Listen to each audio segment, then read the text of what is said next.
At FYELABS, we work on a lot of diverse and interesting software projects.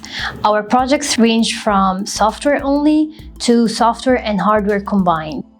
An example for a software and hardware combined project is one of our customers had panels that would be connected to EV chargers, and they wanted to connect those panels to the cloud so they're able to monitor them and control them.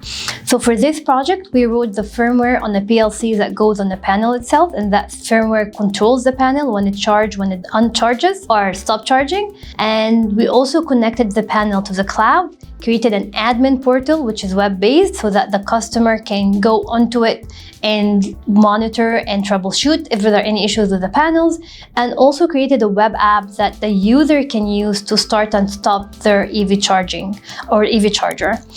We also work on software-only projects, and an example for that one is we worked on a collaborative channel mapping platform for executives.